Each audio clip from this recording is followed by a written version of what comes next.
Hey guys, Pinobi here, bringing you another deck list video. I realize I haven't brought you any Yu-Gi-Oh videos in a while, at least not since the new format, or at least since the new ban list was announced. I thought about doing a discussion video on it, but opted not to. Maybe I'll go back and do it. I don't know if people are still interested in that. But anyway, this is going to be a deck list of my new kind of anti-meta Chaos deck, which sounds ironic, Chaos, anti-meta. Not really used to hearing those two terms, together. But this is a new deck that I've been tweaking and fiddling with ever since I saw the ban list. Actually, a little before then even. And it's been working out really well. There are a few little mods I'd like to make here and there, and I'll probably be doing multiple videos on this deck as I kind of improve it, perhaps. And I'd love to hear what you guys think. But overall, it's been very successful, and I'm very hopeful about it. So let's just go ahead and start. We're going to start with the monsters. We have one Chaos Sorcerer. Chaos Sorcerer did go back up to 2, so I should probably throw in a second one, actually. That might be one of the first 2 big changes I have to do to this deck. I haven't gotten around to that yet. We have 2 copies of Cyber Dragon. Cyber Dragon did go up to 3, but so far I've opted to keep it at 2. That might also be a change I'm interested in making. Currently there are 2 Thunder King Rows. I'm definitely going to be adding a third. I'm just waiting to finish a trade I have with a buddy of mine for a third Thunder King. We have 2 Honest, 3 Shining Angels, which I'll explain the strategies a little bit when we've gone through it. We have 1 Dimensional Alchemist, 2 Breaker the Magical Warriors, 3 Dekoichi the Battle Chanted Locomotive,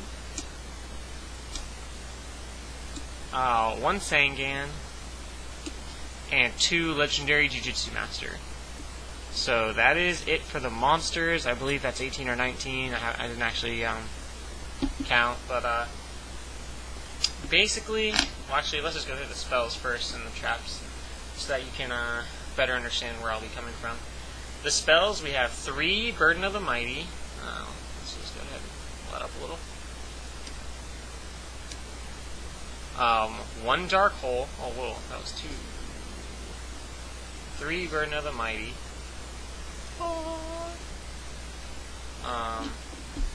1 Dark Hole, because of course Dark Hole came back. 1 Monster Reborn. And 1 My Body is a Shield. That is it for the spells. This is a very trap-heavy deck. On to the traps. We have 1 Mirror Force. Let's just go ahead and line this up a little better. 3-Dimensional Prison. 2 Bottomless Trap Hole. 1 Torrential Tribute. 2 Compulsory Evacuation Device. 2 Dark Bribe, 1 Chivalry, 1 Solemn Judgment, and 1 Call of the Haunted. So, basically, the deck revolves around, getting out a nice early Thunder King Rao, usually, and, just protecting it with the heavy trap lineup as well as burdens. And this really can put a damper on your opponent's plans.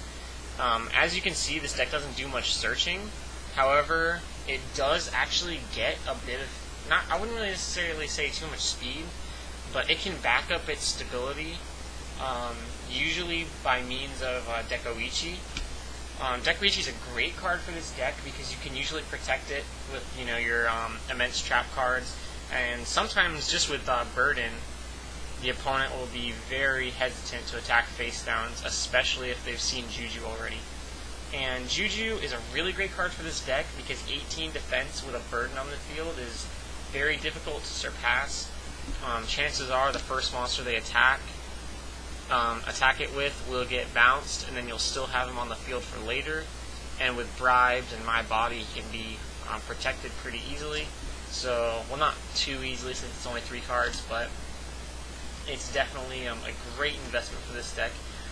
The main reason I don't do 3 is because this deck is attribute heavy in the sense that, you need your lights and darks for chaos, which it might seem like too much of a deck investment for only 1 card, which is probably a fair statement, so I might be trying to work that up to 2.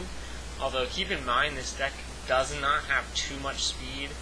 It has like Sangan, Jujutsu Master, and like Shining Angels to get some stuff out. But for the most part, it's about field control, stability. Your graveyard's not going to get too huge, and you're going to want some stuff for Call the Haunted and, Monster Reborn and such.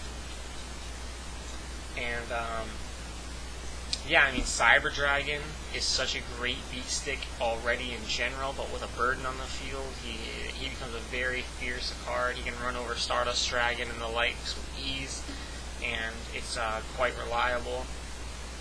Dekoichi, one of the main reasons that you run Dekoichi in this deck, in addition to the fact that it's a dark for chaos, is the mind games, like I said, utilizing Jujutsu Master, as well as the fact that 14 base attack is actually not too horrible with a burden on the field. It can contend with most other, 4-star or lower monsters. It can even rival the likes of Stratos, Laquari, Shura, which are some of the, bigger 4-star or lower monsters within their own respective archetypes. Breaker the Magical Warrior is such a great card for this deck because with a burden, you can, overpower most stuff. And with support of Dark Bride, you can usually stop the bottomless. With, My Body, you can stop the bottomless, or they just won't have it.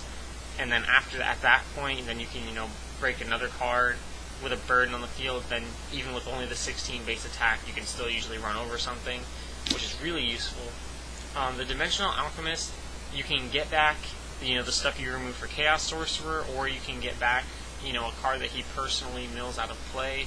I was running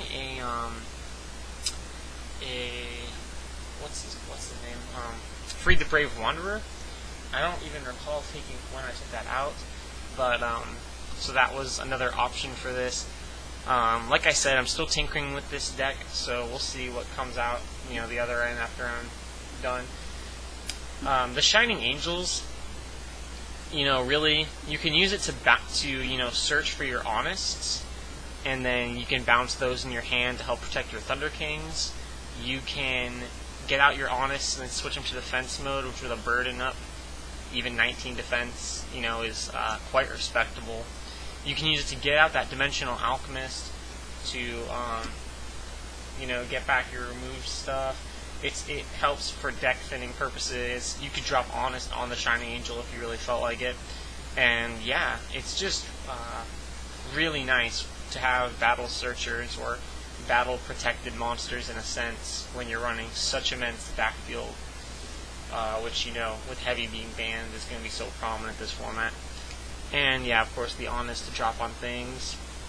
Chaos Sorcerer, just usually for when they do get out some big stuff, and they do find, their ways to get rid of your burdens or get around your burdens. He's kind of your ace in the hole. He can get around defensive walls and things like that. Believe it or not, I was actually running a Fairy Archer in this deck.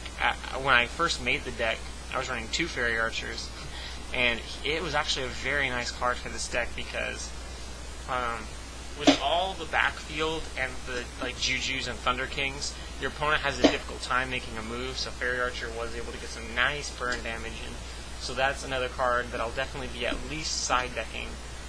Sangan to get your Dekoichis, get your Jujus if you need them, get your Honest if you need them, and all that good stuff. So hopefully you guys like this deck. I'm definitely going to be working on it, playing with it. I have been testing it, and I have gotten some decent, actually quite nice results so far. Still need to, of course, try to perform some work on it. So feel free to tell me what you guys think. I am quite partial to it, and I'll catch you guys at my next video, so peace out.